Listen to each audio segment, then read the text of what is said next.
supposed to follow up to my last video. I know that this is supposed to be a food channel, a cooking channel, but given that for me running and horseback riding are food for the soul, I feel like this whole horseback riding accident, I feel like I've just been through the blender. This morning I tried to make zucchini muffins. I had some zucchini I had to use up, so of course I put it in the blender to make muffins and my oven malfunctioned. And it went from 350 degrees baking to broil and burned the muffins, and it was really frustrating.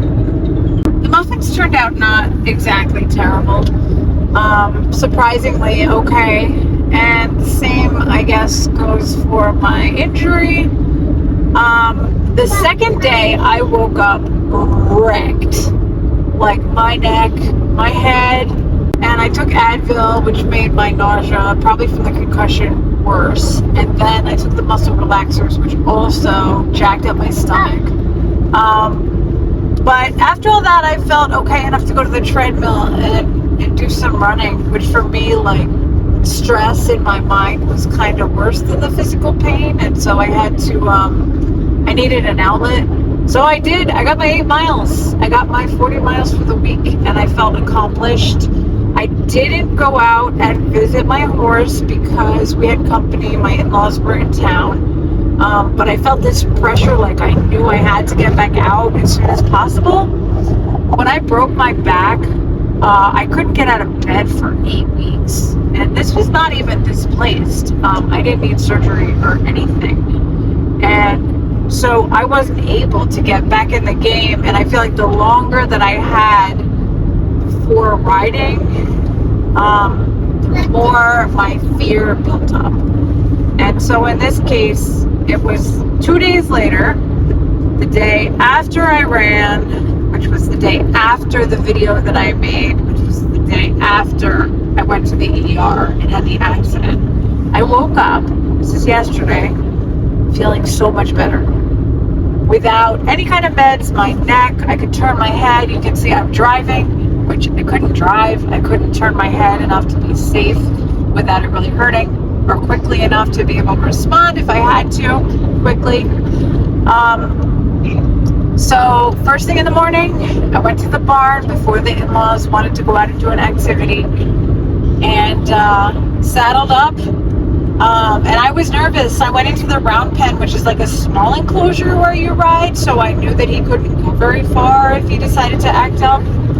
I should add that my horse is not any old horse. He is a Mustang, which means he's a wild horse.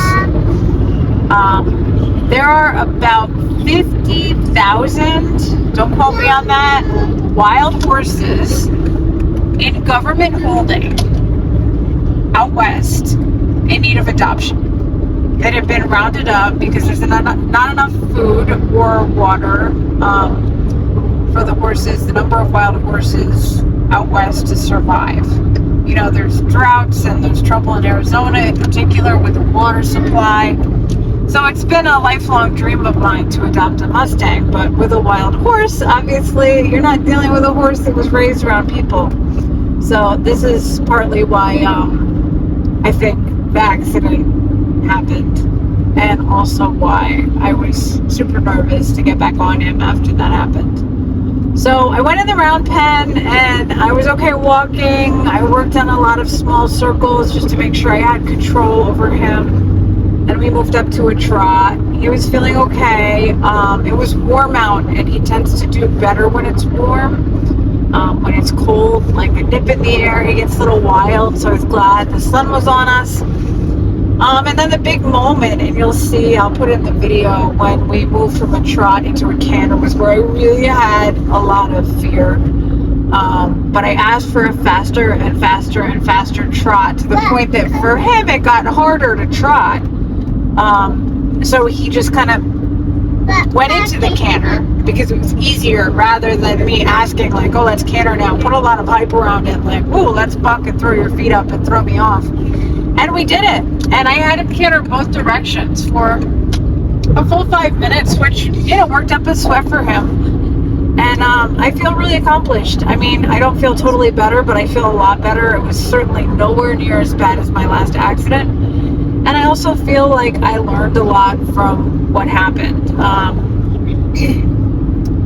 There were some warning signs, and I could go into that at a later date, but there were some warning signs, and now I'm going to be more careful, and I'm going to heed the warning signs. I wish my oven gave me some warning signs before it went on broil suddenly. But in the case of the horseback riding, I definitely had some warning signs, and I'm going to be more careful in the future. And hopefully I will not be falling off, knock on wood, any horses anytime soon.